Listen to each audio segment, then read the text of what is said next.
byagamba Commissioner General awebihome Dr. Johnson byabasheija obu yabari omugambi mukuru okushitama kw'abashaho b'amatungo abarikumanya nk'aba veterinary doctors ogw'omurundi gwa 83 ogwabaha hoteri ya Las Vegas mu rurembo rwa Mbara.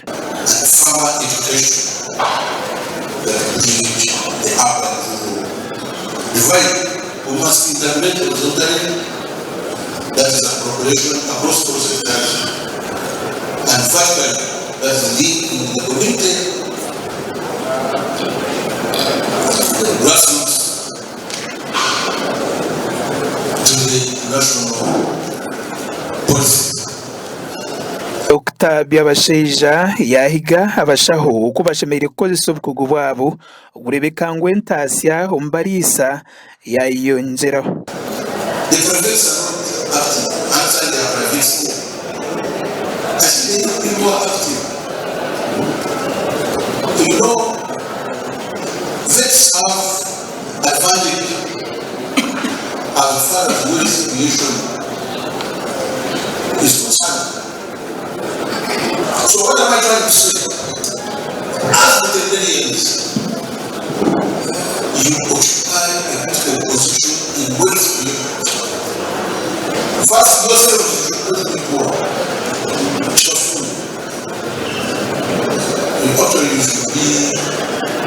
be serious. Ogu yashobora okupara vetiri ekintu kirikwetengesa munonga omurimo gw'okuriisa omu ihanga eri. Where is the training? Where do you go? So, let's put a little effort into this. And of course, there is an investment in veterinary science. I think veterinary offers the best way.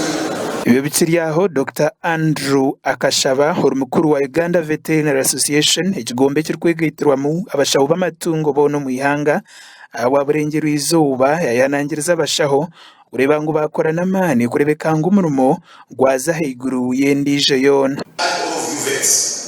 Veterinary professionals to foster a social cohesion that we badly need as a profession.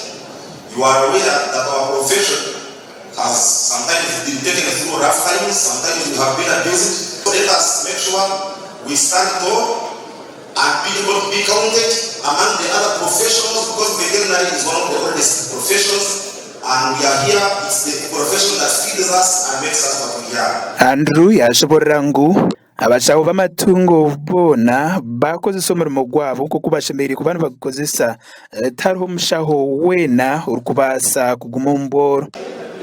The role of the veterinary professionals in promoting holistic health and sustaining wealth creation. I'm interested in wealth creation. We expect a veterinarian or a veterinary profession who is wealthy. A veterinarian or a veterinary profession who is not wealthy is a bit disgusting.